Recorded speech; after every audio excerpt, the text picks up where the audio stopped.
Tuhan yang menuntun kita pada pagi hari ini dalam Injil Lukas 15 ayat 11 hingga ayat ke-32 diberi tema kasih Bapa tiada batas.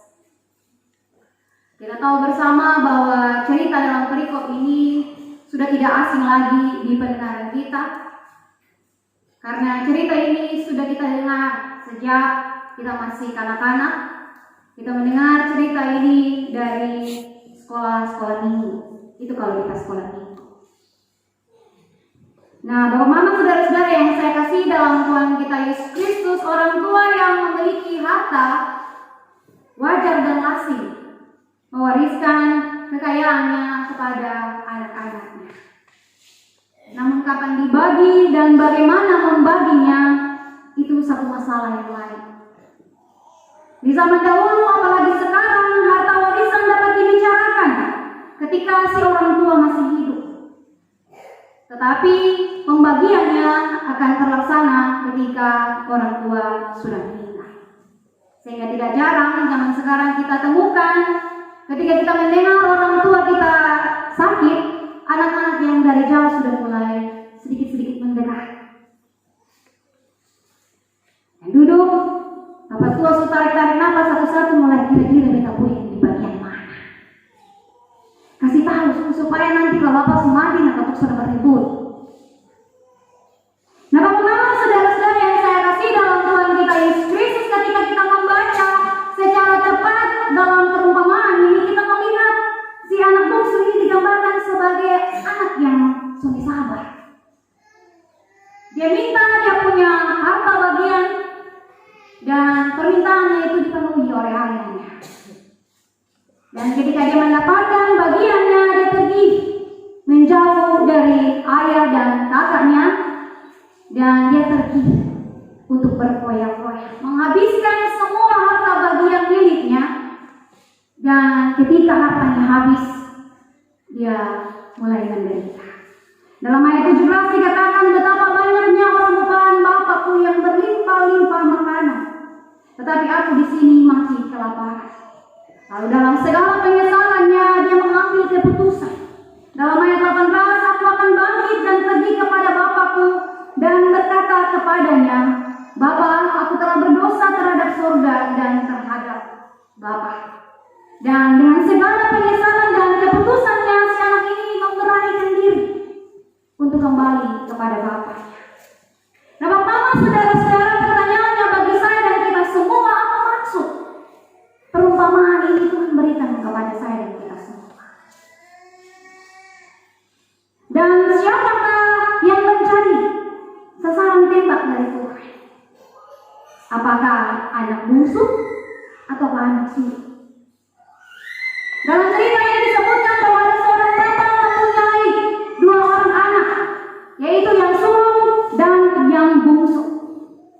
Seperti yang saya sudah katakan tadi, anak bungsu meminta semua harta milik bagiannya, dan kemudian dia pergi untuk menghabiskan.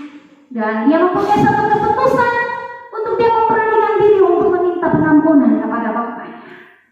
Dan kita lihat dalam bacaan kita dikatakan bahwa dia disambut dengan sukacita oleh bapaknya. Bapak Mama, kekasih Tuhan, seringkali kita mendengar pemberita-pemberita atau bahkan kita sendiri membaca perikop ini dengan satu pemahaman atau dengan satu titik fokus hanya kepada anak bungsu.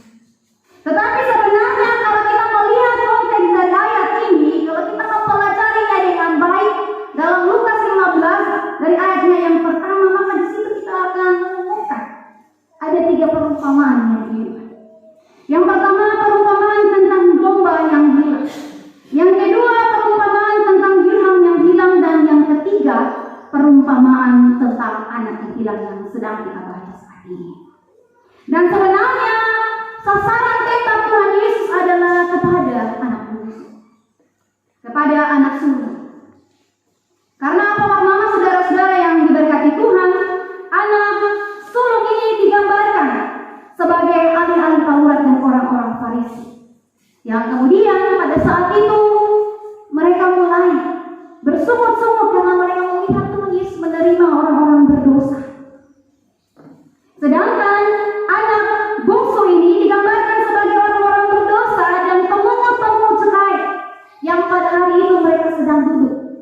mendengarkan firman Tuhan. Mereka sedang duduk mendengarkan Yesus berkhotbah. Nah, Bapak Mama kekasih Tuhan, anak bungsu ini memang digambarkan sebagai orang yang hilang. Tetapi dia hilang di luar rumah. Sedangkan anak sulung ini, dia juga anak yang hilang. Tetapi dia hilang di dalam rumah. Nah, dikasih Tuhan di dalam ayat yang ke-25 dalam bacaan kita dikatakan, tetapi anaknya yang sulung berada di ladang. Dan ketika ia pulang dan dekat rumah, ia mendengar bunyi seruling dan nyanyi tari taubat. Dan kemudian dia memanggil seorang hambanya dan dia bertanya, apa arti semua ini?